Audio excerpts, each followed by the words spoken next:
तो BPSC mains में collegium पे सवाल पूछा गया। आपको पता है इस क्वेश्चन को आप कैसे अच्छे से लिख सकते हो, क्योंकि ये यूपीएससी का पीवाईक्यू भी रहा है। इसी में किसी को आप 5 नंबर या किसी को 1.5 नंबर भी मिल सकता है। क्यों? अगर वो कॉलेजियम के बारे में ऊपर-ऊपर लिख रहे हैं, सही डिमांड एड्रेस नहीं कर पा रहे हैं, तो उनको नंबर कहाँ से मिलेगा? तो हम लोग इस सीरीज में यही सीखते हैं। और नंबर 1 आप बताओगे कि कॉलेजियम सिस्टम क्या होता है? आप इससे आपको एक्सप्लेन करोगे कि जुडिशरी को अपॉइंटमेंट करने का एक सिस्टम है।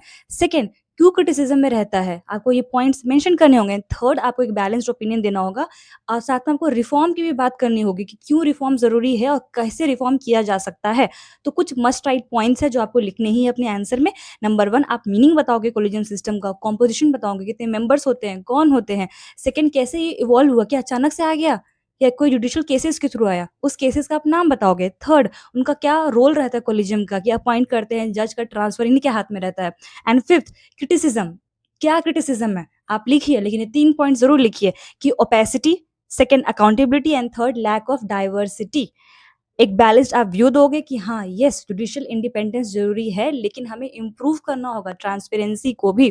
तो आपका एक वैल्यू एडिशन आप क्या लिख सकते हो, एनजीएसी का judgement, national judicial appointment commission 2015 का, and separation of power, SOP मतलब सेपरेशन ऑफ पावर।